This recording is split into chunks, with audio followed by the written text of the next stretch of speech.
Hello, everybody. It's awesome to be at the Blender conference. I feel like I should say that every time I'm here. You guys are so cool, so much fun to be with, and so encouraging when it comes to developing and creativity and all this, and I always have just an awesome time when I'm here. So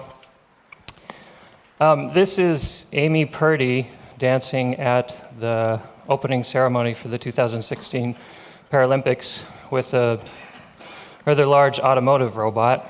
And I'm doing that to build the suspense. I'm not actually going to tell you why I have this on the screen yet. And this is me. I'm a simulation engineer for Gerber Technology, and Gerber Technology manufactures large tables for textile and garment manufacturing. And I work with the software and support team. We're developing a 3D product, and we're using it inside of Blender. So I primarily work on Python scripts for working with our garment design tools in 3D. I love coffee, and I wish I had that mug. I actually created that effect in Blender. That's OpenGL with some reflection maps. And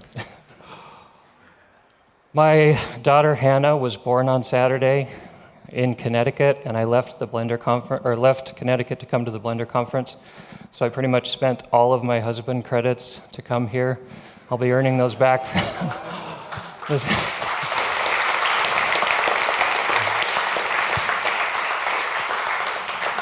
So this is my older daughter Elizabeth holding Hannah when she was about 5 hours old.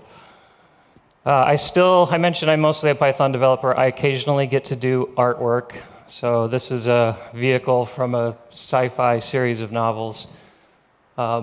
This is the cover art for the same sci-fi series. I love modeling robots. I think Blender's primarily for modeling robots from what I can tell. It doesn't work as well for me for organics. So the garment industry and the 3D printing, or the process of creating garments inside of Blender took a really interesting turn when we partnered with Danit Peleg. So I'm going to see if this video plays.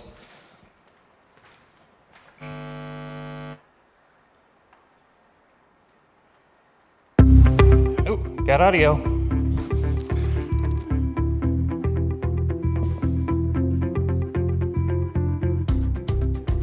My name is Danit Peleg. I've just graduated from Shankar College of Design. I wanted to create a ready-to-wear collection printed entirely at home, using printers that anyone can get. I've spent the past year searching for the best solution. I worked with leading experts in the field.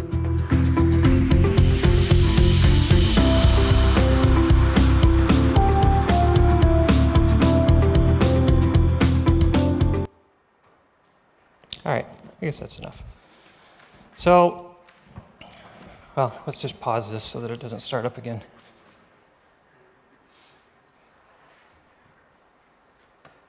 I'll go to the next slide here. Gotta love technical difficulties. All right. So, Danit Peleg, basically she became famous overnight when she 3D printed a whole line of garments in her home with an army of maker bots. She's got like 5 of these 3D printers she had in her apartment in Tel Aviv.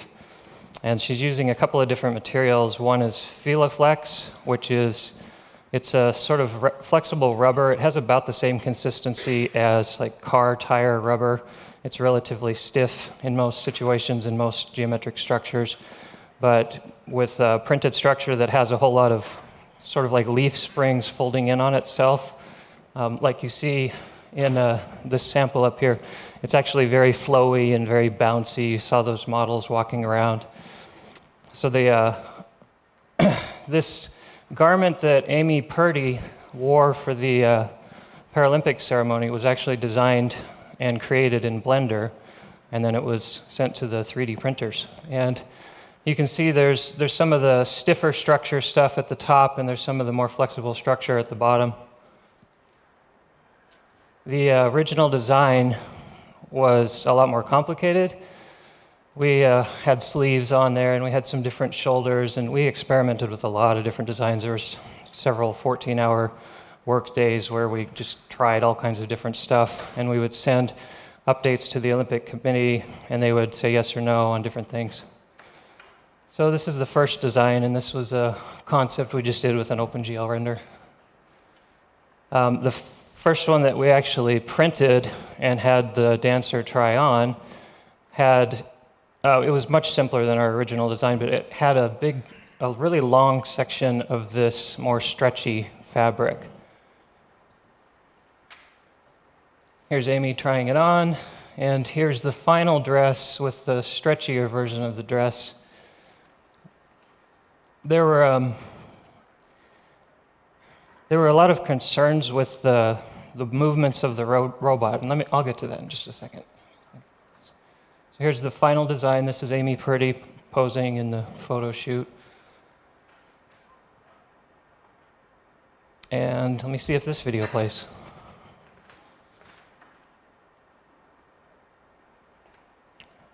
Nope, apparently not. Did anyone have a chance to see the opening ceremony for the Paralympics? Anybody view that? Apparently not. It was actually seen by about 3 billion people, and not many people realize that that dress that was sort of a highlight of the whole ceremony was actually created entirely in Blender. So as we were, let's go back a slide. If we can get it to go back. Oh, gotta love Google Slides.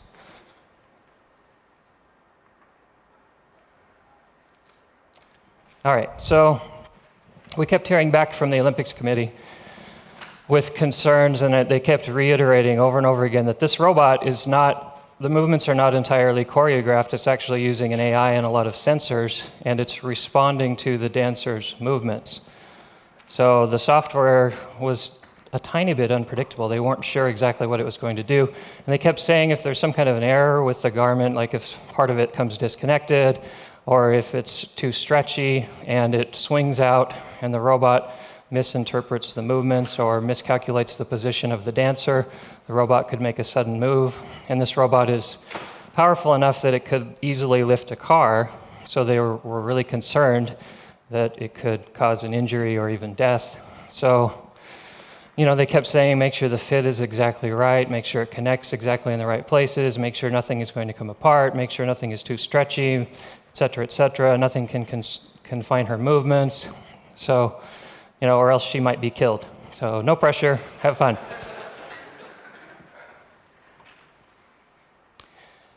In the process of creating this garment, when Dennett first showed up at Gerber, the person that she had previously been working with in Blender, their relationship fell through, and she needed somebody new.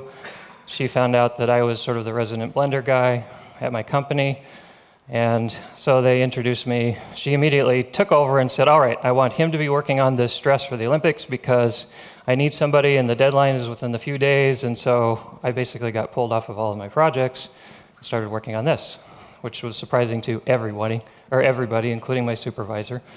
But they went with it. So it became apparent really quickly that in order to make sure the fit was correct and in order to make sure that everything was working properly, and as antsy as they were about the robot being dangerous, I started coding just on the fly some tools to double check fit as we're transitioning back and forth between the 3D and the 2D versions. I created these measure tools. I created tools for flattening the garment and then converting it back to the 3D shape, and just started laying down all of this code. Here's a close-up of the geometry there. I thought that was interesting, and a model trying it on for the first time. It's really kind of freaky geometry. I thought the dress was kind of crazy, but as a 3D printed garment, that's kind of what people expect, something that looks a little bit crazy and kind of weird. So they really loved it. And you can see the close-up of this stretchier fabric over here. The same designer uses a couple of different materials, the Filaflex, which is the more flexible stuff, and then a more typical solid plastic, which she used for her line of shoes and for certain parts of other garments. So this is the under part of the garment. We actually had to divide it into small pieces so that it would fit into the printer, and this is just a cycles render of it. You can't really see it so much in the photos, but there was basically a one-piece swimsuit sort of a thing that had a lining in it that was underneath the gown part of the dress. Here's a close-up of this crazy geometry. And this is Dennett's Instagram. This is the only proof on the internet that I had anything to do with the Olympic ceremony. You'll notice my right earlobe is very distinct, so you can tell that's me. And then this is the workspace, which is a tiny cubicle. And that was interesting because she's basically a celebrity. There were people wanting to interview her constantly. There were VIPs and various fashion companies and all kinds of people crammed into my cubicle talking to her while I'm trying to get questions answered. We also had a dress forum in there. We had as many as 3 different fashion people standing around a dress forum, bending this weird 3D printed geometry around it and making comments about what I was modeling. And so it was an interesting process and a really fun several days. But fortunately, the company took us out to lunch like every day while that was going on, so got to eat a lot of fancy lunches and dinners. During the process, we had a little bit of discussion about the fit and how to make an adjustment.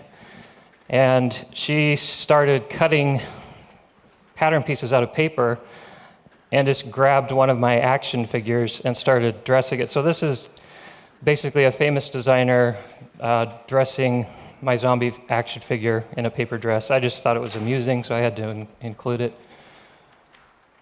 This is the same zombie action figure. After my supervisor dropped his favorite pen, my coworkers started putting together the paper garments, and a whole series of photos emerged of action figures torturing the pin in various ways. And there was a discussion about how much the pin was costing the company in employee time, and it's kind of an ongoing meme now.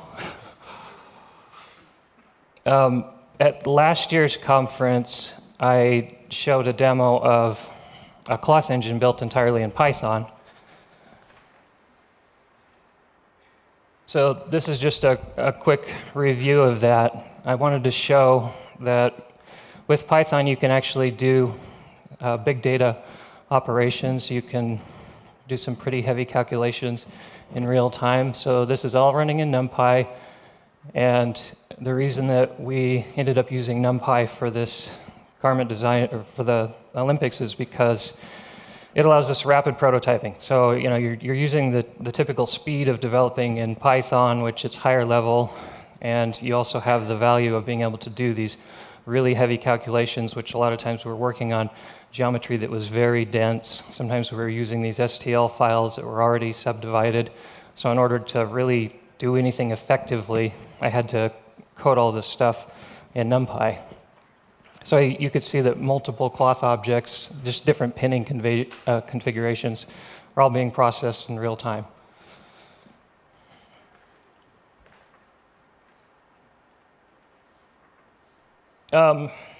This is just another example of the same thing, something I didn't get to show at last year's conference. We were experimenting with different bend spring models, and the cloth engine built into Blender doesn't have the ability to be very stiff with the bend springs. So I integrated this proxy object, which basically it's pulling all the data off the bend springs and the structural springs from this other object, and it's applying it in real time as the physics is processing it.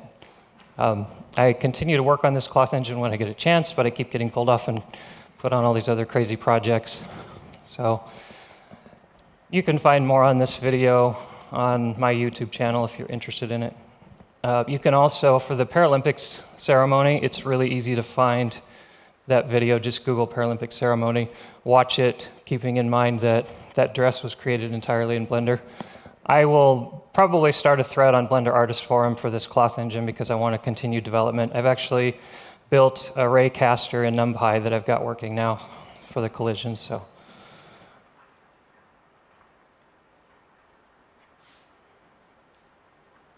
All right, so the entire process of modeling this garment, the way that we did it, we used our avatar tools, and we were emailed all of Amy Pretty's measurements, and we plugged in the measurements that we were given to our 3D avatar. And the way that that works is I've got about 2,000 lines of code that are measuring, well, actually analyzing the mesh, figuring out where the elbows and the arms, the head and the knees and the waist and all of the major body positions are. It will work on multiple avatars. I dropped in another avatar, analyzed it with my code, then scaled my rig in there, and it calibrates the rig so that you can type in like waist measurement or torso or any one of the measurements. Can be controlled with a slider, or you can just type it in. And one of the difficult things about the process of setting up an avatar to be specific dimensions or to get it the way that you want it by typing in these values is if you say, well, I want the inseam to be 36, and I want the torso to be 42, and I want the total height to be 65. Well, sometimes those measurements don't add up to the total height. So I had to figure out, well, if you want to set the torso height and then you want to adjust the total height of the avatar, what do you do with the extra dimensions when you want to make the torso longer? Well, you have the option of propagating that change to the inseam. I've got lots of pose tools and various other things. Actually, one of the designers complained that when you put the arms together and you bend them, they intersect, which it's animation. Of course they're going to intersect. But what do you expect it to do? So I wrote a collider for the hands so that now if you move the arms together, it detects collisions on the hands and it bends the elbows instead. So the hands will never intersect, and they were happy. All of this, again, it's NumPy. It's really fast, runs in real time, updates the avatar. There's this convex circumference measurements going on here where I generated a convex hole in NumPy. And actually, let me show you that tool. 5 minutes. All right, that's just some under the hood, what the rig looks like.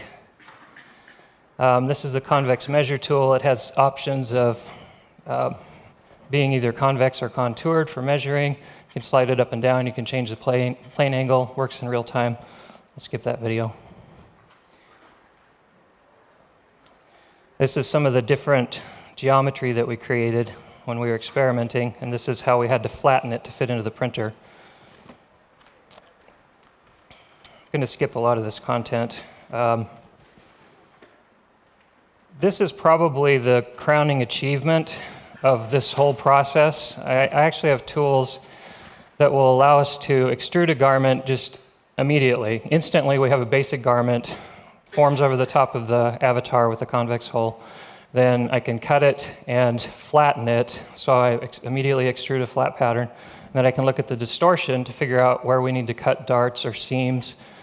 And then for the process of transitioning back and forth between the 2D and 3D shapes, I had to create a tool. The mesh deform modifier was supposed to do what I was trying to do here, but a lot of times it doesn't quite work, and we were working with two-dimensional surfaces for the most part, and a lot of times we had geometry that was outside of the range of the cage, so I just found it really cumbersome to work with.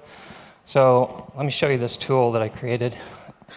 And I finally got it working literally like 3 days before I left for the conference. So I didn't really have a chance to do a whole lot with it. I'll make this available to you guys. The code is relatively simple and easy to use. There's 3 buttons. So I just put a regular cloth modifier on a plane, and now I click my new tool to bind it to the surface, bind to surface. I set it to update on all the frames, so when you run it again, all of this wacky geometry just follows it. And it doesn't care if you color outside the lines. It just needs a two-dimensional surface. And as you can see, it's not making a performance difference at all.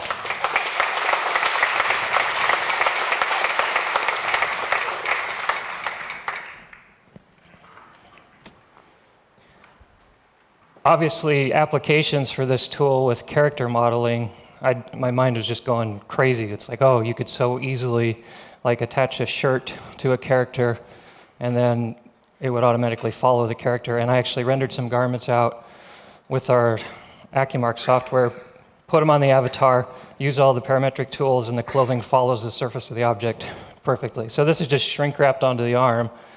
And then when I do this bind to surface, the mesh here is actually, it's like 50,000 polygons or something like that in this mesh, but you see it binds to the surface almost immediately, and it follows the character. I didn't have to screw around with the rigging or anything like that. So this is my new favorite modeling tool.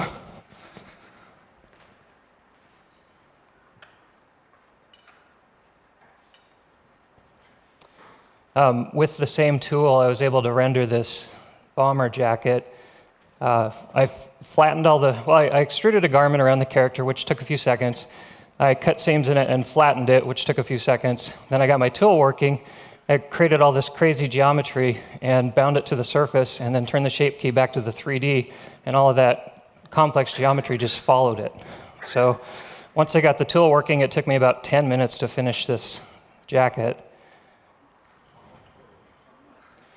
And we've actually created this rib structure and 3D printed it. And this is my daughter Elizabeth with Danette trying on the bomber jacket, which she said it would probably sell for about $5,000. She mentioned some celebrities who might be interested in it. And so my daughter is trying on the one-of-a-kind 3D printed prototype bomber jacket. And since I started working primarily in women's apparel, everything starts to look like women's fashion. And I thought, the Blender logo looks a lot like a high-heeled shoe. Oh, had to skip a couple. There we go. And here's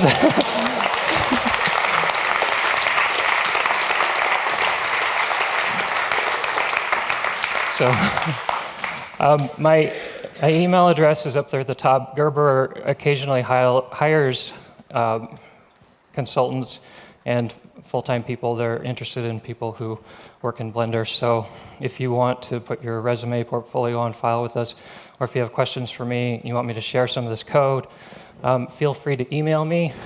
It's right up there. You can talk to me after the conference, of course. So thanks, everybody.